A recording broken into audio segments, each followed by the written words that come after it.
रांची के JSCA stadium में झारखंड टी20 league के फाइनल मैच के दौरान हुई अप्रत्याशित भीड़ के कारण भगदड़ जैसी स्थिति देखने को मिली, जिसमें कई लोग घायल हो गए हैं। घायलों को अस्पताल भेजा गया है, जहां उनका इलाज चल रहा है।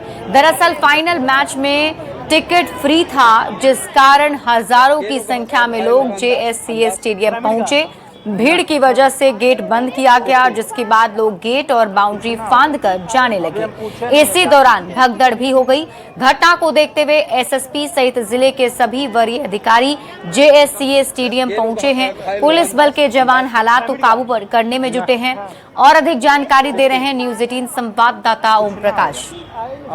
रांची के जेएससीए स्टेडियम में झारखंड टी20 क्रिकेट लीग का आयोजन किया जा रहा है और इस दरमियान देख सकते हैं यहाँ पर जो स्थितियां हैं वो काफी विकट हो गई थी, जिस कारण यहाँ पर भारी संख्या में पुलिस बलों की तैनाती की गई है। वरीय अधिकारी भी मौके पर पहुंचे हुए हैं। बता दें कि यहाँ पर कुछ लोग जो हैं वो घायल भी हुए हैं, उन घायलों को अस्पताल भी पहुंचाया गया है। तो वहीं कुछ एम्बुलेंस की गाड़ियां अभी भी अंदर मौजूद है।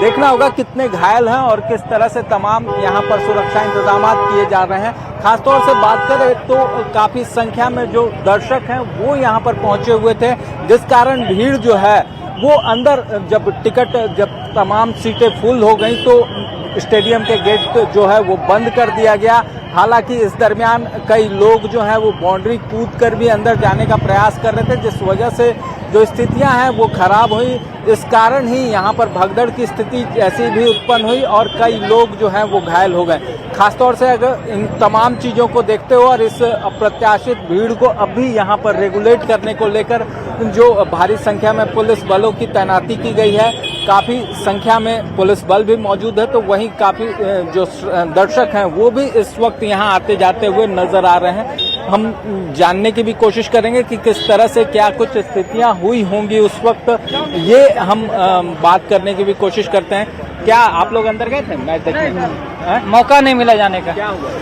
टिकट ही नहीं, जाने ही नहीं दे रहा है। भीड़ काफी, बहुत भीड़, हंगामा, कैपेसिटी बहुत ज्यादा हंगामा है। 2 बच्चा कुचल गया उस चक्कर में, भगदड़ हुई, बहुत भगदड़ हुई है। तो देख सकते हैं जो यहाँ पर दर्शक हैं उनका कहना है कि भगदड़ जैसी स्थिति हो गई थी, कुछ लोग घायल हुए हैं, जिस कारण ही यहाँ पर पुलिस बलों की प्रतिनियुक्ति की गई है। अब पूरे मामले को लेकर वरीय अधिकारी यहाँ पर पहुंचे हैं और तमाम चीजों को अब व्यवस्थित करने की कोशिश की जा रही है। हालांकि अभी भी काफी संख्या में जो दर्शक हैं वो बाहर में भी मौजूद है और पुलिस बलों की भी तैनाती यहाँ पर कर दी गई है। कैमरामैन संजीव तिवारी के साथ ओम प्रकाश, न्यूज 18 रांची। और इस खबर पर अधिक जानकारी के साथ न्यूज 18 संवाददाता ओम प्रकाश हमारे साथ लाइव जुड़े हुए हैं, सीधे उनका रुख करेंगे। ओम प्रकाश, क्या अपडेट मिल रहा है, क्या जानकारी मिल पाई, कितने लोग इसमें घायल हुए हैं? और सबसे बड़ा सवाल तो यही, कितना बड़ा आयोजन था, तो क्या मुकम्मल व्यवस्था पहले से नहीं की गई थी?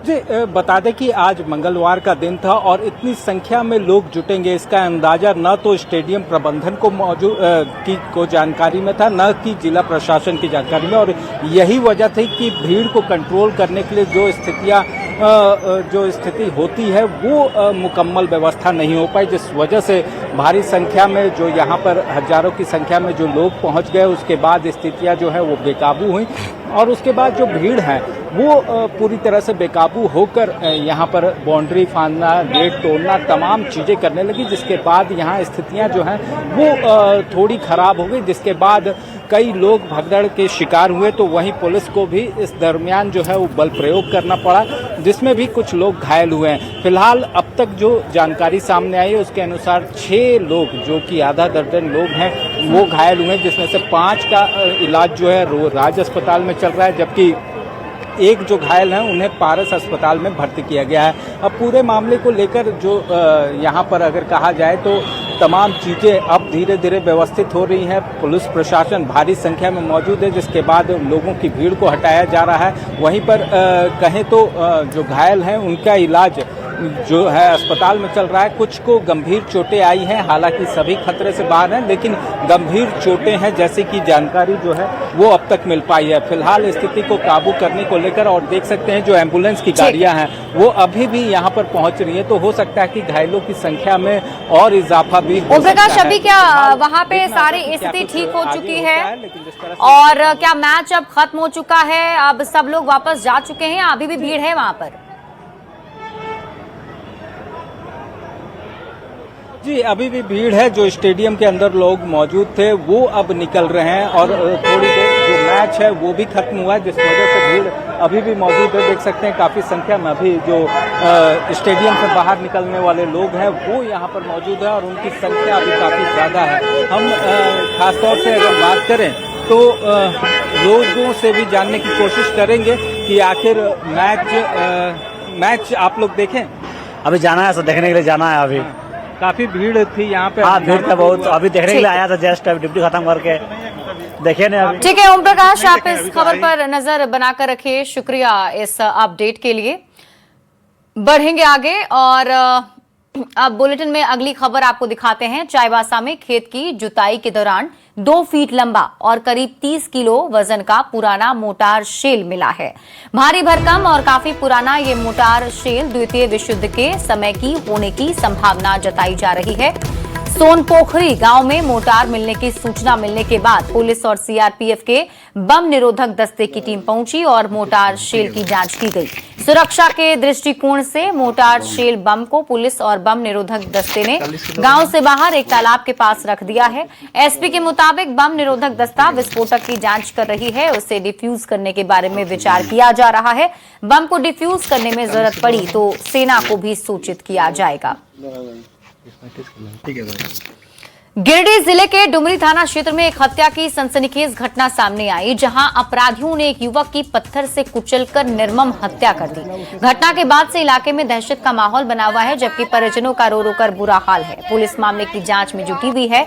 मामला डुमरी थाना क्षेत्र के उत्तराखंड स्थित बासो कांडो नदी के पास की है। यहां अपराधियों ने वासुदेव मंडल को घेरकर मौत के घाट उतार दिया। पुलिस अपराधियों की तलाश में जुटी है। अपने ट्रैक्टर ड्राइवर को लाने के लिए जा रहे थे, इसी बीच में इनके साथ भोर में 2 से 4 बजे के बीच में घेर कर इनको लाठी डंडा से पत्थर से मारा गया। हत्या का शंका को कुछ कारणों का पता चला? शंका अभी छन के आ रही है, जमीनी विवाद वगैरह। जमीनी रांची के कोकर से 9 मई से लापता 22 महीने की मासूम अदिति का अब तक कोई सुराग नहीं मिल सका है। अदिति के सकुशल रेस्क्यू की मांग पर हजारीबाग में समाज सेवियों, बुद्धिजीवियों, युवाओं और आम नागरिकों ने विरोध मार्च निकाला है। प्रदर्शनकारियों ने हाथों में बैनर और तख्तियां लेकर बच्ची को जल्द खोजने की मांग की। मार्च में शामिल लोगों ने वर्तमान जांच पर असंतोष जताते हुए मामले की उच्च स्तरीय जांच कराने की मांग की। साथ ही मुख्यमंत्री हेमंत सोरेन से व्यक्तिगत हस्तक्षेप कर सभी संबंधित एजेंसियों को सक्रिय करने की अपील की है। प्रदर्शनकारियों ने अदिति को शीघ्र बरामद नहीं होने पर आंदोलन को और तेज करने की चेतावनी दी। हमारा बस यही मांग है कि बच्ची सही सलामत, जिस हाल में वो घर से विलुप्त हुई है या अपहरण हुआ है या जो भी हुआ है, उस हालत में आप उसको सही सलामत परिजन पास वापस लौटाने का कृपया करके कष्ट करें। आपसे बार बार लगातार यही गुहार है, यही निवेदन है। अभी तक परिजनों ने जो सूचना दी उस पर कोई कार्रवाई नहीं की है। हम उच्च स्तरीय जांच का मांग करते हैं झारखंड सरकार से कि उच्च स्तरीय जांच करके। अभी आप देख सकते हैं कि कोई नेता का बच्चा रहता, कोई बड़े पदाधिकारी का बच्चा रहते तो 2 दिन में प्रशासन खोज के ले आती है, और ये एक गरीब का बच्चा अगर गुमशुदा हुआ है उसको खोज नहीं पा रही है, तो ये झारखंड के जनता के साथ झारखंड सरकार का छल ही है। और अब आपको खबर दिल्ली से दिखाते हैं, जहां राष्ट्रपति द्रौपदी मुर्मू ने झारखंड के पूर्व मुख्यमंत्री शिबू सोरेन को मरणोपरांत पद्म भूषण से सम्मानित किया। उनकी पत्नी रूपी सोरेन ने यह सम्मान लिया। सीएम हेमंत सोरेन और उनकी पत्नी कल्पना सोरेन भी इस दरमियान समारोह में मौजूद रहे। शिबू सोरेन को आदिवासियों का सबसे बड़ा नेता माना जाता है और दिशुम गुरु के रूप में उनकी पहचान आज भी कायम है। अलग राज्य की स्थापना के साथ ही महाजनी प्रथा के खिलाफ आंदोलन के लिए उन्हें जाना जाता है। शिबू सोरेन को पद्म भूषण सम्मान से झारखंड का मान बढ़ा है और राज्य में उत्साह का भी माहौल है। दिशोम गुरु शिबू सोरेन को मरणोपरांत पद्म भूषण से सम्मानित किया गया है। उनकी पत्नी रूपी सोरेन ने आज ये सम्मान ग्रहण किया। राष्ट्रपति द्रौपदी मुर्मू ने ये सम्मान उन्हें सौंपा है।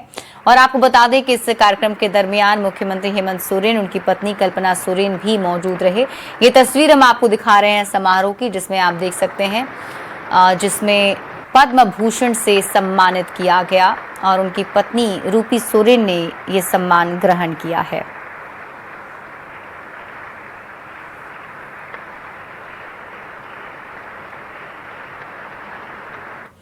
मुख्यमंत्री हेमंत सोरेन और झारखंड उच्च न्यायालय के चीफ जस्टिस के बीच मुलाकात हुई है और दोनों के बीच करीब 45 मिनट तक बातचीत हुई। स्टेट गेस्ट हाउस में दोनों के बीच मुलाकात हुई और इस दौरान राजकीय अतिथिशाला में इस मुलाकात के मद्देनजर स्टेट गेस्ट हाउस की सुरक्षा बढ़ा दी गई थी। किसी को भी इस दौरान स्टेट गेस्ट हाउस जाने की इजाजत नहीं थी। हालांकि क्या कुछ बातें भी हैं, इसकी जानकारी अब तक स्पष्ट नहीं हो पाई है। तो बड़ी खबर आपको बता रहे हैं, जहां आज मुख्यमंत्री हेमंत सोरेन की मुलाकात हुई है चीफ जस्टिस से। गेस्ट हाउस में दोनों के बीच ये मुलाकात हुई है और हाईकोर्ट के चीफ जस्टिस से सीएम हेमंत सोरेन मिले हैं। मुख्यमंत्री हेमंत सोरेन देर शाम स्टेट गेस्ट हाउस पहुंचे हैं, जहां पर चीफ जस्टिस से भी मुलाकात हुई है। अब यहां पर देख सकते हैं जो तमाम लोग हैं वो यहां से निकलते हुए नजर आ रहे हैं। चीफ जस्टिस झारखंड हाईकोर्ट के वो इस वक्त उनकी गाड़ी जो है वो निकली है और खुद चीफ जस्टिस उसमें मौजूद है। तो वहीं मुख्यमंत्री हेमंत सोरेन भी अंदर हैं। बता दें कि दोनों के बीच करीब आधे घंटे से 45 मिनट तक वार्ता चली और उसके बाद यहां से चीफ जस्टिस जो हैं वो निकले हैं। तो फिलहाल किस संदर्भ में बातें हुई हैं, क्या कुछ जानकारी है, ये फिलहाल स्पष्ट नहीं हो पाई है। लेकिन पूरी तरह से अगर कहा जाए तो स्टेट गेस्ट हाउस में किसी को भी अंदर आने और जाने की इजाज़त नहीं है और यहाँ की सुरक्षा व्यवस्था को भी चाक चौबंद किया गया है ताकि कोई भी अंदर आ जा ना सके। इसे देखते हुए देख सकते हैं जो सुरक्षा बल के जवान हैं वो भी मुस्तैद हैं। पूरी तरह से बैरिकेडिंग भी यहाँ पर की गई है। तो देखना होगा कि दोनों के बीच क्या कुछ चर्चाएं हुई हैं, क्या कुछ बातें हुई हैं। वैसे ये भी चर्चा है कि सूचना आयुक्त को लेकर भी जो जिस फंसी हुई है उस पर भी दोनों के बीच मंत्रणा हो सकती है और उसके बाद कोई जो यथास्थिति है वो सामने आ सकती है। कैमरामैन संजीव तिवारी के साथ ओम प्रकाश, न्यूज़ 18 रांची। झारखंड के मंत्री और आरजेडी विधायक संजय प्रसाद यादव ने पप्पू यादव की ओर से तेजस्वी यादव पर लगाए गए आरोप पर पलटवार किया है। उन्होंने कड़ा प्रहार करते हुए कहा कि पप्पू यादव के चरित्र को सब जानते हैं। लालू प्रसाद का उत्तराधिकारी बनने की कोशिश का आरोप लगाते हुए संजय प्रसाद यादव ने पप्पू यादव को बीजेपी का दलाल बताया। मंत्री संजय प्रसाद यादव से खास बात की है न्यूज़ 18 संवाददाता गौरव झा ने।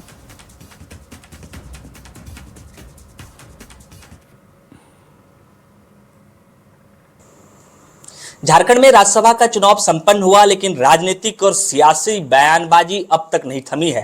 पप्पू यादव ने प्रेस कॉन्फ्रेंस करते हुए कहा है बिहार में कि इस राज्यसभा के चुनाव में जो तेजस्वी यादव हैं उनकी बड़ी भूमिका रही है। उन्हें डराया गया कि वो अपना लीडर ऑफ अपोजिशन का पद खो देंगे। इस वजह से उन्होंने जो है यहाँ निर्दलीय उम्मीदवार को समर्थन कर दिया। हमारे साथ राजद से विधायक संजय प्रसाद यादव हैं। कई तरह के आरोप संजय जी अब बिहार से भी लगने लग गए हैं।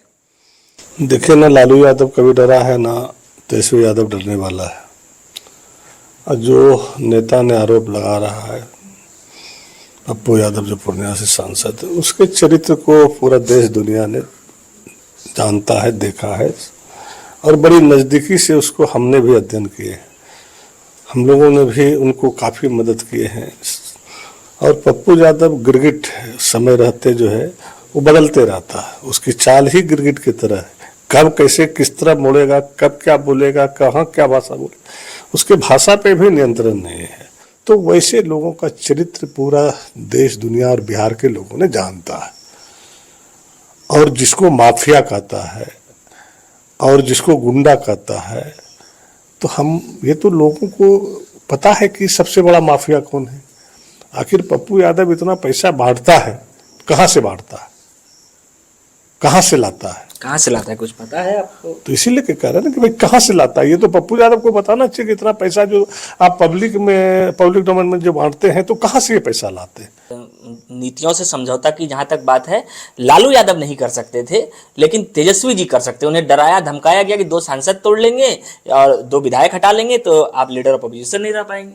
तो हम तो पहले ही कहा ना कि 2009 में उन्होंने जो है लालू जी का वारिस बनना चाह रहे थे कि ताकि तेजस्वी राजनीतिक में नहीं आए। तो भाई तेजस्वी को जनता ने नेता बनाया ना, कोई लालू जी थोड़े बनाए। लालू जी का बेटा था, लोगों ने एक्सेप्ट किया तो नेता बना। तो ये लालू जी के वारिस बनना चाह रहे थे और लालू जी नहीं, पूरे बिहार ने इसको एक्सेप्ट नहीं किया, दुरदुरवा के उठा के फेंक दिया। इसलिए कि इसको तेजस्वी से तो एलर्जी रहेगा ही। वो क्या है और वक्त रहते कैसे बदलता है और कैसे समझौता करता है। और पप्पू यादव अब ज्यादा ना बोले तो अच्छा रहेगा, नहीं तो हम उनका भी पजामा खुलवाने जानते हैं, उसके कुकर्म को जानते हैं। इसलिए कि पप्पू यादव ज्ञान हमको नहीं दे, हमसे बेहतर कोई नहीं जानता उसको। वो कह रहे हैं कि बस से पैसा आया, कहाँ कहाँ गया, सब सीसीटीवी भी रखे हैं। तो भाई जब इतना जान रहा था तो सरकार उसी की थी ना, यहाँ गठबंधन की सबसे मजबूत पार्टी तो वही था, वही पार्टनर था। 16 विधायक उसका था, सारा पदाधिकारी उसका था, प्रशासन उसका था। क्यों नहीं पकड़वाया? तो पप्पू यादव से झुट्टा लोग को है क्या? उससे बड़ा फ्रॉड को है क्या? उससे बड़ा फ्रॉड ना कोई है ना कोई कभी होगा। बिल्कुल, हमारे साथ झारखंड से सरकार में मंत्री संजय प्रसाद यादव थे, जिन्होंने पप्पू यादव के बयान का पलटवार किया है और कहा है कि पप्पू यादव समय समय पर अपना रंग बदलते रहते हैं। गौरव झा, न्यूज़ 18, रांची। और इसी के साथ इस बुलेटिन में अभी के लिए बस इतना ही। आप देखते रहिए न्यूज़ 18 बिहार झारखंड।